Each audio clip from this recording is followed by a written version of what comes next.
kui me ei tule turule päris uue tootega, mida enne ei ole olnud, või teenusega, mida enne ei ole olnud ja mis omab, mis on nii-öelda sinise ookeani toode, ehk kus sa sisendad kliendile, et tal on asja, mida ta ei teadnudki, et tal vaja on, nii nagu Apple on teinud, eks ole, et nagu tekitanud endale sinise ookeani, kus tal tegelikult konkurents paljuski puudub, et ta saab ise endale dikteerida, millise hinnaga ja kuidas ta müüb ja komponentide osas, millised tema kulud on, see on tal kontrolli all, kogu see vahe on tema, et kui sa ei ole sinise ookeani turule, kui toode ei ole sinise ookeani toode, siis on ikka täpselt samamoodi, et kõik hakkab tegelikult peale sellest hinnast ja siis kas sa selle oma toote, oma hinna ja marginaaliga sinna vahele mahud, ehk siis kas selle marginaaliga, mis sinna vahele jääb, sa toidad oma ettevõtmise ära või seal võib ka olla, et sa näed, et sa toidad selle ära võib-olla alles 2 aasta pärast, seni kaua sa pead näiteks finantseerima, ehk siis kogusid kasvatama, et enne kui see marginaal hakkab nii-öelda siis katma kulusid. Kui vaadata nagu turgude kaupa hinna kujunemist, siis laias laastus võib maailma nagu jagada 2, et on nii-öelda arenevad turud ja arenenud turud. Ja kui arenenud turgudel on üsna selgelt paigas, mis asi on kvaliteet ja missuguse hinnaga seda saab, siis hind ei ole nagu määraja, et sa peadki olema nõutud kvaliteediga arusaadavas hinnaklastris või hinna selles nagu vahemikus ja see ongi põhiline. Ja siis mängivad kõik muud tegurid, eks ju. Mis on su lisaväärtus, mis on su kompetents, eks ju, mida sa sinna juurde saad anda, mida erilist sa veel tood sinna nii-öelda sinna koostöösuhtesse või miks sinuga nagu tasuks koostööd teha. Ja teine asi on siis arenevad turud, kus me näeme tihti seda, et sul on nagu kiiresti kasvav keskklass, mis seda arengu näitajad nagu näitab, aga sul on olemas tavaliselt ka alati mingisugune tipp. See tipp on siis, kas ta on 10%, 20%, sõltub siis sellest, kui kaugele ta nagu arenenud on. Ja väga selgelt arenevatel turgudel on sul võimalik nagu hinda suhtuda kaheti, eks ju. Kas sa oled väga odav ja võistled oma ärimudelis kohalike kõige odavamate tegijatega, tihti veel mustal turul ja mis iganes need muud asjad on, eks ju. Või siis sa positsioneerid ennast sinna kallisse segmenti ja ütled, et ma olengi kallis. Mul on hea näide, kui ma olin Baltikas ja Ukraina turg jäägi 2002-2003, umbes 10 aastat tagasi. Ja siis Ukrainas küsiti klientide käest, tehti uuring ja küsiti, et missugused on sellised nagu luksusrõivabrändid nende jaoks. Ja siis nendesse luksusrõivabrändidesse nimetati siis, ma nüüd täpselt neid ei mäleta, aga see, mis seal siis oli selline, et ma arvan, et seal olid Gucci, Versace, Zara, Mango, Naf-Naf, ma ei tea, võib-olla ka Terranova.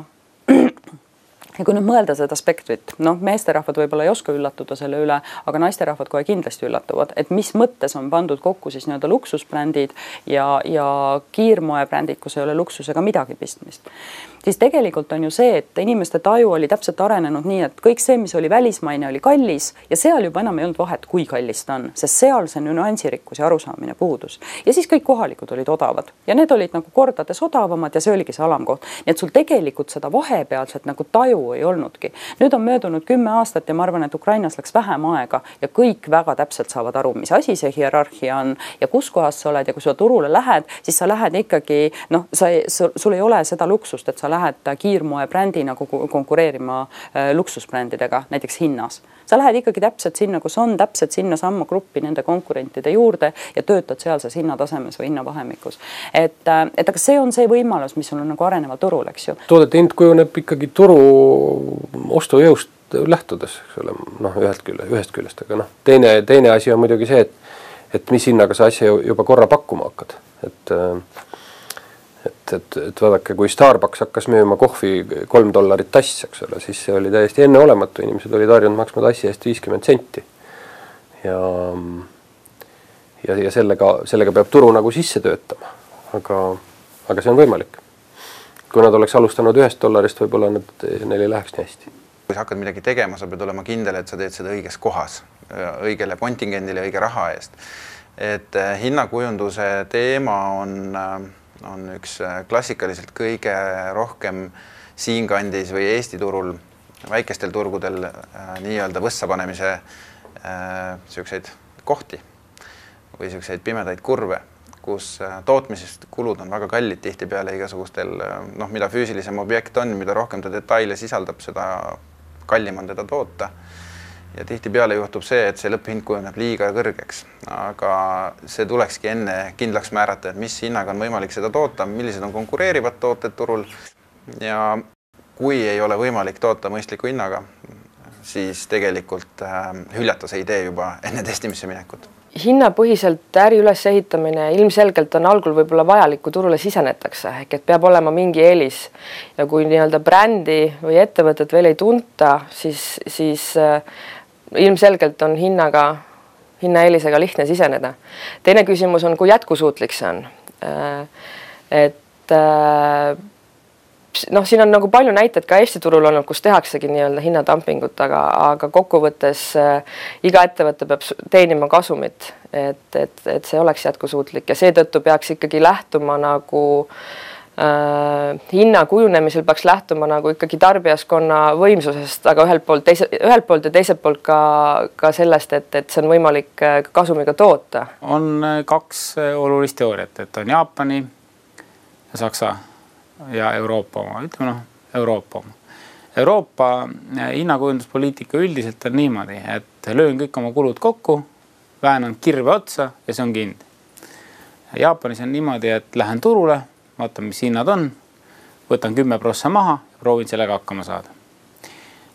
Vahe on põhiliselt selles, et jaapanlased ikkagi üritavad seda ahelat hoida võimalikult soodsana, aga Euroopas on väga tihti mul ongi sellised kulud.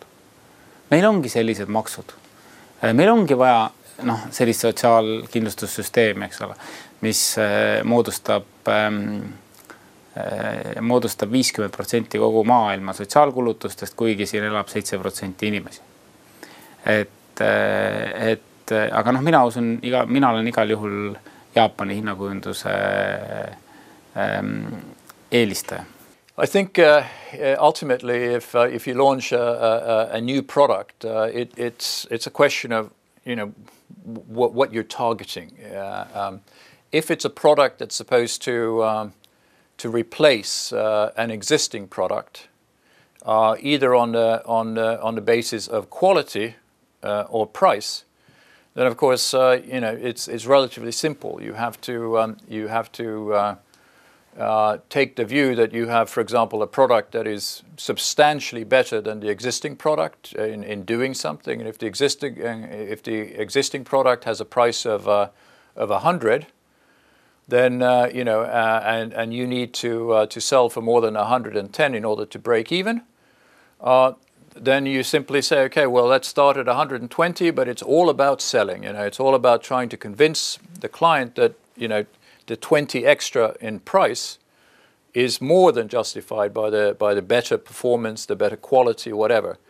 And again, this is sales. If it's the other way around, that you have something which is of similar quality, but you can offer it cheaper, that's maybe a little bit simpler. You simply set a lower, depending upon where your own cost structures, what your own cost structures look like, you set a lower price and you go out and you say, okay, well, you've been paying 100 for this thing, we can offer it to you for 90. The same thing, the same quality.